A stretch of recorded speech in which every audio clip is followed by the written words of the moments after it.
in USF history, the one and only Sammie Puisis. Hey, Sammie, how are you? I'm good. Thank you for having me. Oh, thank you so much for joining me. I've been just so impressed with you during your tenure, not just here at USF, but your last stop as well. How you feeling? How's the team looking on this Tuesday afternoon? We're feeling good. We're ready to go to Dallas soon, head into the conference tournament. Yeah, I'm excited to watch what you ladies can do there in the American. I want to start off first with your choice to come here to USF, and I'm talking pre-injury. What was the thing that drew you to the green and gold and playing for Coach Jose Fernandez? It was definitely Coach Jose. My first phone call with him, it just went great. We talked X's and O's and how I would fit into the system, and it just really drew me in, and I wanted to expand my game and hopefully play at the professional level, and I knew he would be able to help me get there. Yeah, and I'm sure you see, and watching Courtney Williams, I mean, obviously is one of the greatest examples to be able to watch her balling out at the WNBA level. It's just so great to look at her on national TV and point, be like, that's a South Florida grad right there.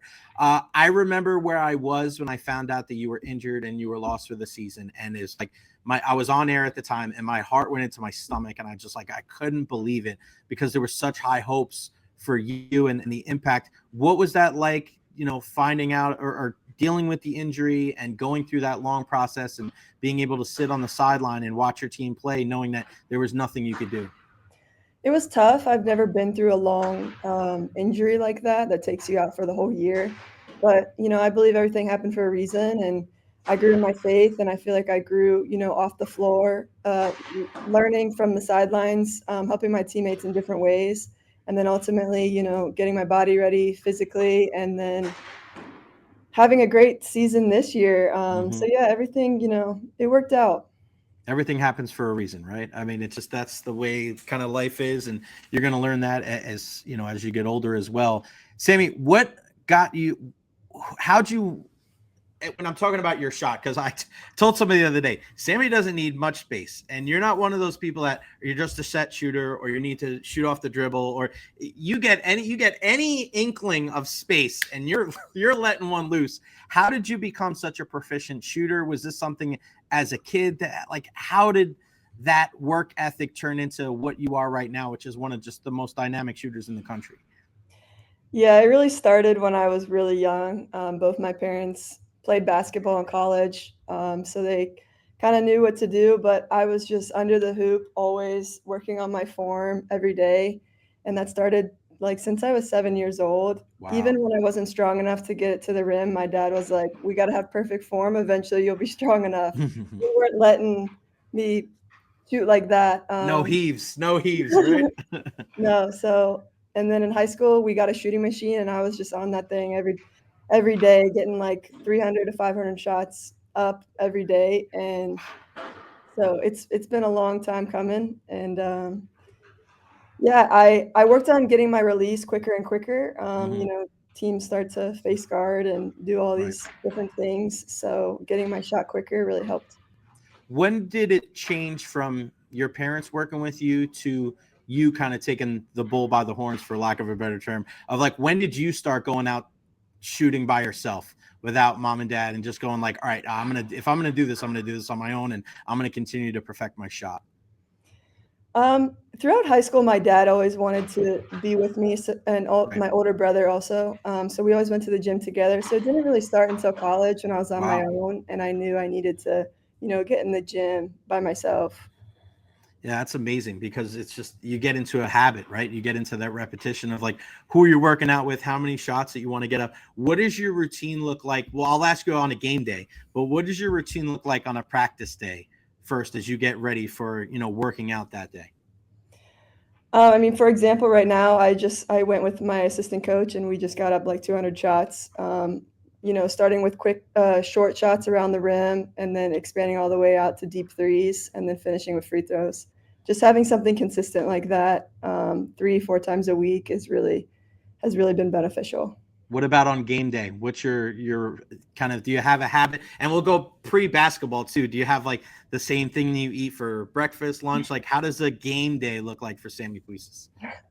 I try not to be super superstitious. You're a little That's stitious. not really who I am. Okay. But I mean, we have shoot around most days, most game days, so I'm able to get a lot of shots up. But yeah, I'm not really into the superstitions. What do you attribute? So let's say you're not shooting the basketball so well early on in the game. What is that mindset like? Because people say like shooters are going to shoot, shooters shoot. So let's say like you go 1 for your first 6. Are you still shooting? Are you going to try to get to the hoop? Do you try to get to the free throw line to kind of figure it out? Like take us through the process of, it's easy to say, hey, Sammie, you did a great job when you put up 35 or something. But on one of those nights where you're really struggling early on in the game, what's your mindset to kind of get you back into the groove? Mm-hmm.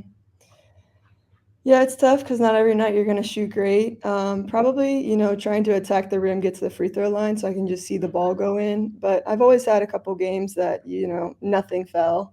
Mm-hmm. Just trying to, impact the game in different ways, whether it's rebounds, assists, or just really focusing on defense. I ultimately just want to try and win every game, whether that means I need to score 30 or it means I need to just really do well on defense. So.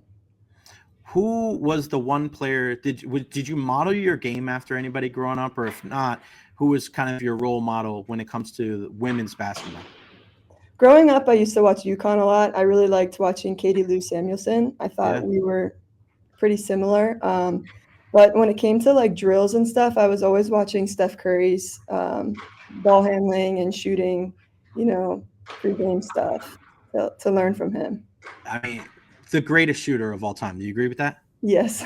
It's amazing what he was able to do to kind of change how the game is played, right? Because back in the day, if you took that many outside shots, people were saying you're lazy, you're not getting to the hoop, you're making it easier on the defense. But for a guy like Steph Curry now, where his range is really limitless, how do you keep that in check though, right? Because like, do you like, because if you're making one by the logo, it's like it's hard to say any shot is a bad shot, right? Does Coach Jose say anything to you about shot selection at all?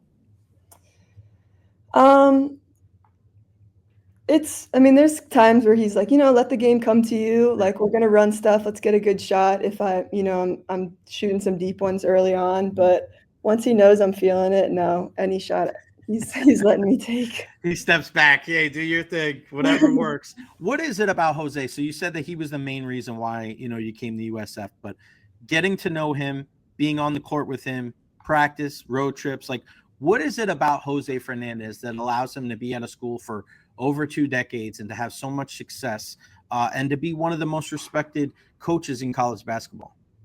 Looking at his resume alone is pretty impressive, but just talking to him, he really knows the game and he really knew my strengths and what like he could do for me to help me. So that was really cool. He just has a fun personality. He's very sarcastic, and I like the sarcastic humor.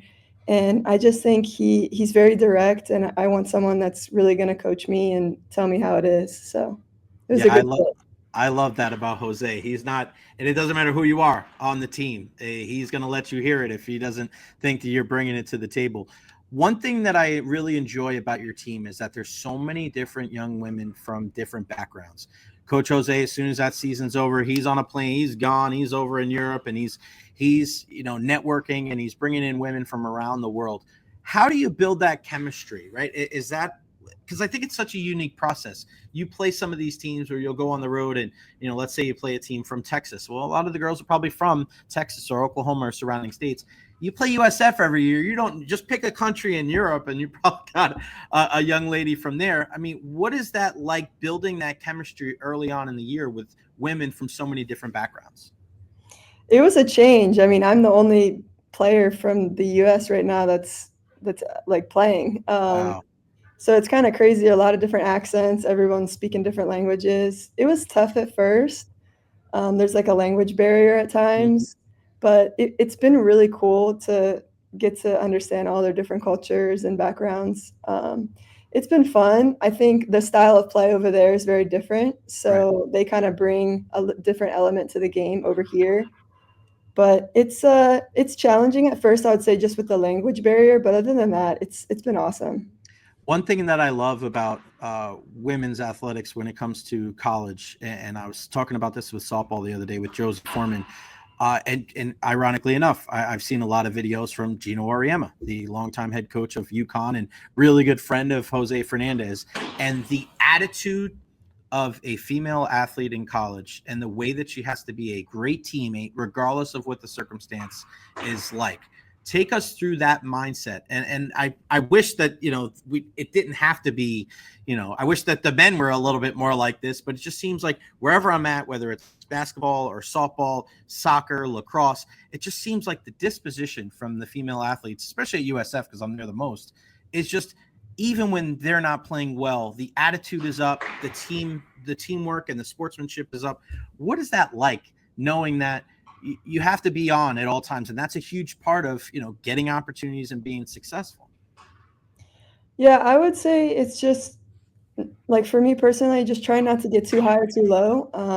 Basketball you hit a lot of bumps and, you have some great victories, but staying steady, but being surrounded by teammates that want the same goals as you.